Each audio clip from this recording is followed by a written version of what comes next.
Hey, what's up, everybody? Video 44 coming at you another video. All right, so I heard Kevin Gates' comments about LeBron James, and I saw LeBron James in response. I don't know why people keep taking shots at LeBron and throwing stuff in his direction that he can't appreciate, because he got time for y'all now that he's at the end of his career. He said something along the lines of, Kevin Gates was essentially saying, I just heard an excerpt of the conversation, he was essentially saying he don't like how LeBron's queen looks at him when he's on the basketball floor, slapping hands with the best player on his team. It's almost like Kevin Gates is essentially saying that he feels like Savannah is annoyed by LeBron. And LeBron responded by essentially saying, showed a picture of him and his wife, and she was smiling at him, and he said, kings don't bother themselves with the statements of peasants, and I'm paraphrasing, but essentially supposed to say something like that. And where to next, queen, I think is what it said on there. And you know, I mean, Kevin Gates, I'm not sure what he's looking into. I don't get that vibe from Savannah. I don't know what he saw, but I would imagine that would be something that causes a certain type of confusion in LeBron's household. If not confusion, but just some negativity. I mean, I don't think he disrespected LeBron, but he definitely disrespected his wife. You know, sometimes people speak freely on camera, but they don't realize how their voice can spread. And when you talk about a guy like LeBron James, it's always a chance you go viral. I just don't think I've always agreed with some of the things that Kevin Gates has said, just in general. I mean, the first thing I heard him say was he's eating booty and stuff like that. I don't really know. I have some friends of mine who are big fans of his music, so I respect that he definitely knows how to garner attention and make music of substance for some. I had a couple songs that I heard from him that I like, but he's not my cup of tea per se musically. I actually was in his presence once when I worked at Hermes. Wasn't able to meet the man, but he stood next to me for a quick minute while I was standing guarding the door as a guard. He was coming in as a customer, and so he was next to me for a good 10 minutes, I believe it was. Nothing was said. But, you know, I mean, at the end of the day, for me, I look at this kind of thing, I laughed about it, but I understand, like, when you say stuff like that, even if you think you're tapping into something, it's not good. And one of the things that he brought up is he said he likes how the white women look at LeBron James, because they're in awe of him, he says. That's what Kevin Gates was essentially saying. That just creates a great deal of divide. And since we have so many issues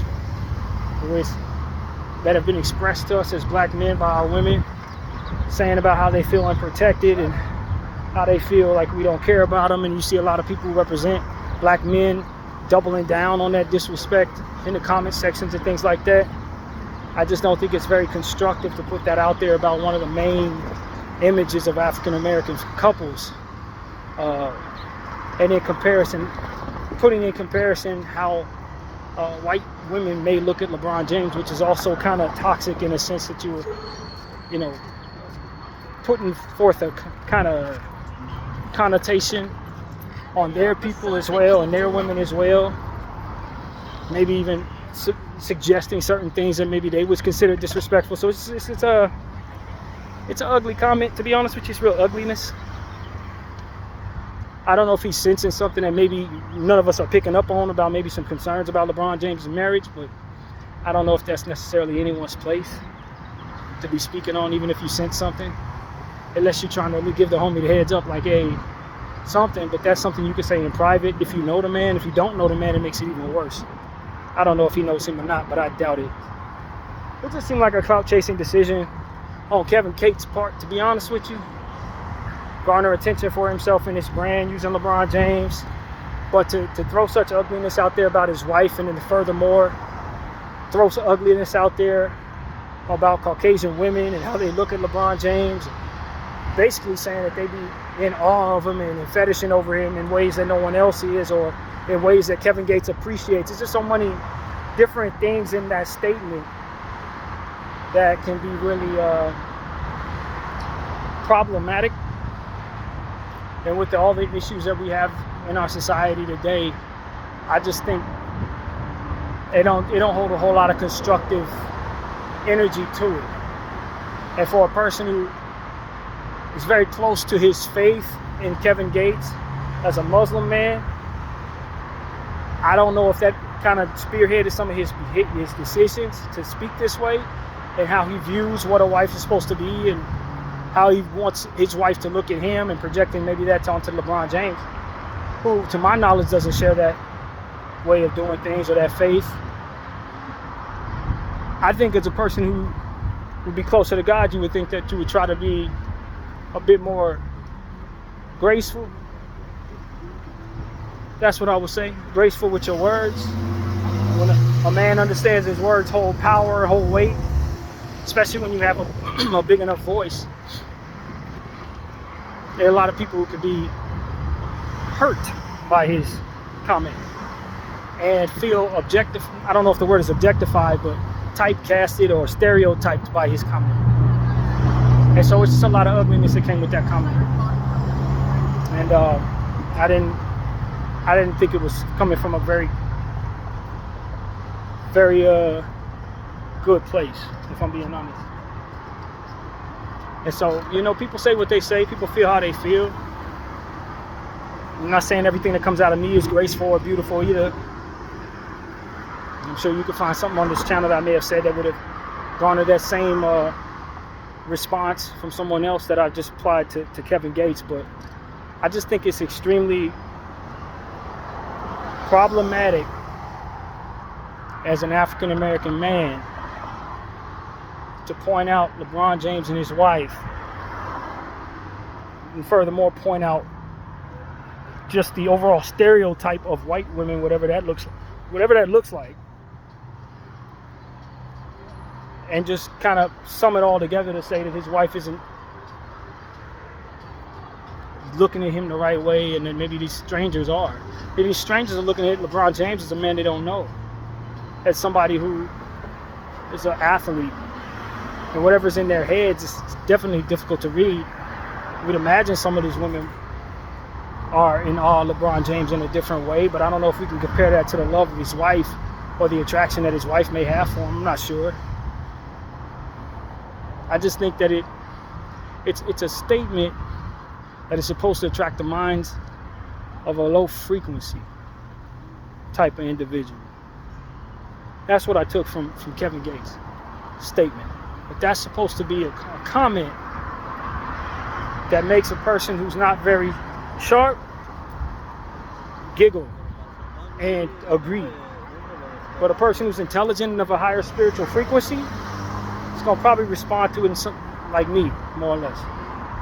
It's just not constructive. And I look at the fact that he's a Laker player, which is why I always try to comment on stuff that's pointed at him. Lately, people have just been throwing either shots in his direction or, like I said, things that he's going to likely have to respond to. And I think that's the point. People want to use the man's image and his name to garner attention for themselves. It's made a lot of people a lot of money. And, I'm not really sure what else to say other than that. It could be a lot of different things that drive people to say certain things like that. But I just think it's extremely hurtful to black women, potentially hurtful to white women, or at least offensive, potentially. And then furthermore could throw a monkey wrench in their household, for which was not asked for, ain't necessary. And then furthermore, if he's picking up on something that is there as he sees it through her eyes, who's to say what the context of that energy is? Far be it for me to speculate, but if a woman is annoyed with a man, in a lot of cases a man has done something to annoy that woman, if I'm being completely honest with you.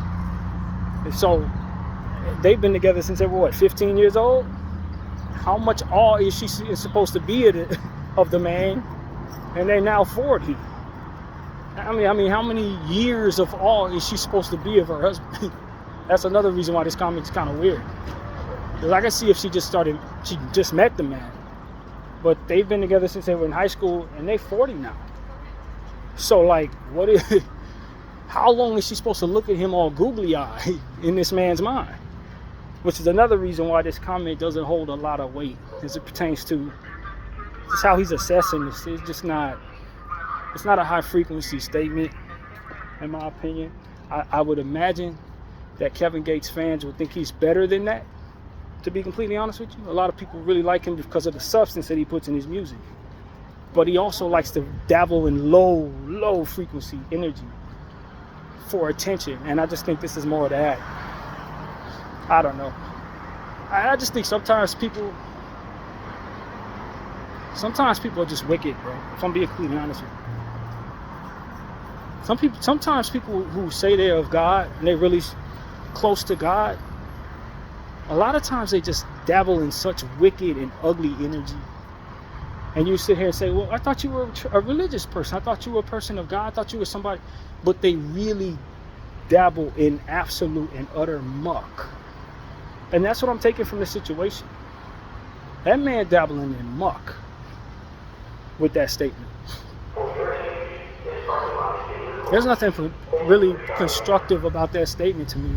It's not really nothing that can be gathered from that statement but confusion in LeBron James' household and this plucking the strings of negativity in the eyes and the minds of people who are being pointed out. A black woman not looking at her husband with a certain awe that white women is. It's just, that's going to stir up a lot of negative energy and furthermore divide. So it's just, at the end of the day, it's just wickedness, to be completely honest with y'all. And I know it's probably not supposed to be looked at as deep as I probably chose to look at it. But when I listen to women talk who have been affected by things like neglect from their men and being objectified in the eyes of men, I just look at comments like this and I just say, this don't help at all, man. This type of thing don't help at all. You know, it's a lot of stuff that's being suggested out there, the enemy. And I saw something that's kind of going to take me to a different conversation, but I think it could stay in this video. And so I saw something on the line that essentially said, you know, it's a waste of a woman's time to date a man who can't contribute financially. As to where there's some likely some truth in that conversation, likely some truth to that statement. What I think what you're going to find is a lot of people will agree with that statement and furthermore stay away from people that they can help build with while they're in a dark space financially. Someone that's truly meant for that person, for which they'll probably struggle without them anyway. It's a lot of scenarios that may not necessarily be better for somebody to apply that to their life. Dropping people that they really genuinely love, that they're not even really unhappy with, because the influence of suggestive stuff like that puts a seed of doubt in their mind. A seed of doubt to say that this woman should leave a man that she's happy with, that she loves, because he's not in a financial place from which to help right now.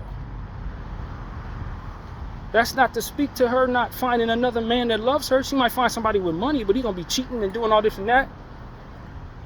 Money ain't the solution for everything. And financial struggle isn't the worst hell you can find yourself in a relationship. Now, that doesn't mean you should be just dealing with people who don't have any ambition or no desire to be better, and you're an ambitious person yourself. Who's yet to make it, and this person sitting on your couch doing nothing.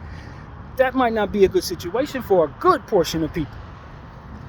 But to put that out there for everybody to see speaks to the understanding that this is going to work for everyone.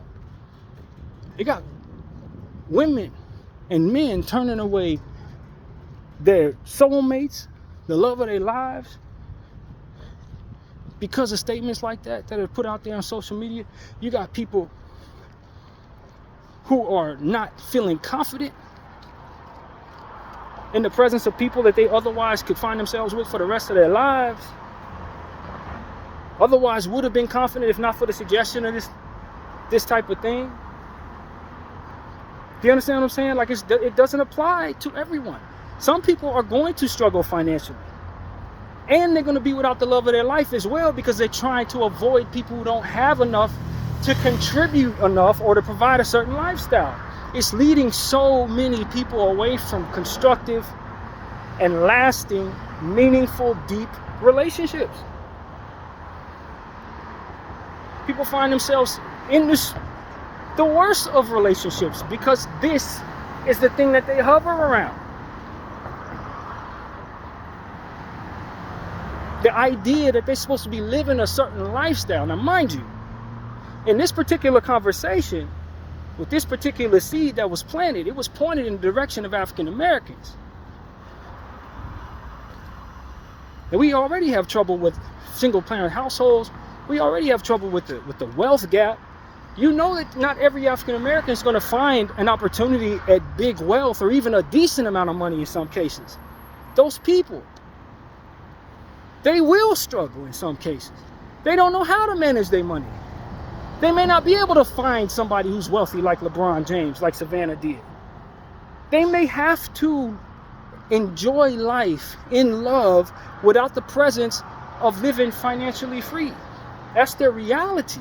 Now, they can chase people who have money and maybe find the wrong person for themselves. Or they can keep turning away the right person because that person doesn't have money, looking for something that's never coming their way.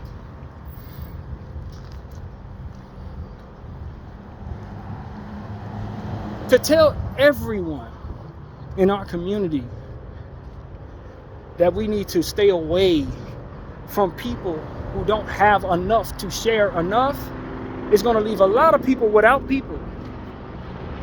It's going to leave a lot of people without having missed the bus on the love of their life.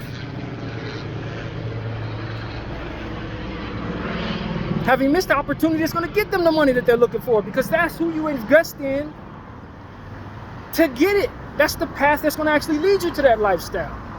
Not chasing somebody who already has it, but staying with somebody who's about to get it. I just look at stuff like that pointed at our community, man. And I just say it ain't out there by accident. And we need to be very careful about putting that stuff in our heads as we live our lives, man. I respect that they may have a hint of truth for many who agree and who have avoided certain things that were no good for them. But you're going to find a lot more people who are going to apply that to their lives and receive no happiness. You're going to miss out on the one thing that's meant for them, the one person that's meant for them, because they're chasing something that's not. And I just think that that's relevant to this conversation because I think it comes from the same spot. It's the same type of evil that's meant to separate people. To make people feel like they're inadequate. To make people feel like it's hopeless. Even if LeBron James with all his money and power has a wife looking at him that she ain't interested in him, how could a household be successful? With a wife, how can marriage be successful? These are the type of things that the devil wants all of us to think so that we'll stop finding what's meant for us and live unhappy lives affecting other people with unhappiness. This is what I think that's really about. It ain't just singling out the people who are putting this out there. This is about a greater agenda meant to separate people. A greater agenda meant to make people feel less of themselves unless they chase things that make them wealthy in the world. For which this conversation has also shown us that if Kevin Gates is on to something, it may not even be the end all to your happiness. Ironically enough, you ain't gonna find too many black people more wealthy than LeBron James. Now, I think personally he has happiness in his life. I personally think he's got it. But that's not the point. The point is if Kevin Gates is tapping into the fact that he may not, then even wealth ain't gonna provide you that. And so, and fame for that matter, it may not provide that for you. So what is it that we're actually looking for in our lives? Are we looking for wealth, fame? Or are we welcoming things into our lives that are supposed to make us happy that ultimately may not make you happy when you have it? You do best just staying with the person that you love, or finding the person that you love, or being with somebody who loves you, or finding somebody you're compatible with in a million different ways, even if the money isn't represented in there. Because at the end of the day, if the money can't make you happy, then maybe we're looking at this the wrong way. And if we're looking at this the wrong way, then maybe there's a reason we are, and maybe it's not by accident. And that's why on my channel we talk about having a relationship with the Most High, whatever your religion is. so that he can guide you away from the culture, which is a multitude of these different seeds in different directions hanging over your head, making you feel like you are either inadequate or not worthy of, or can't happen. All the negative things that come naturally to us because we've been bombarded with this type of negativity for so long in so many different areas, making you feel like you are not enough. And so that's what I want people to understand. You can be enough. There is a balance to all of this. There may be some wisdom to some of these evil seeds, but they're not to be applied to your life as it pertains to staying away from something that is meant for you or drawing you towards something that has these attributes but maybe may not be meant for you. That's what I want to say to y'all. There may be some truth to the idea that struggle is not worth it, and being with somebody who's not holding their weight, or somebody who can't help you when you're struggling may make it so that you're struggling as well. But there are a million different types of struggle, and that's just one of them. Are we not applying that logic to the other aspects of struggle, like being with somebody who's not meant for you despite them having everything? Or being with somebody who has it all but is cheating on you left and right, slapping you all in the head, stealing your money from you, and putting you down, or whatever the case may be? There are other struggles that are not being planted in seeds by social media. And the reason why is because it doesn't fit the overall agenda, which is meant to make us all unhappy, separate, looking at each other sideways, having prejudices about one another, and ultimately not feeling like we're enough in our own lives. BDL 44, I thank you all for watching. I'm out.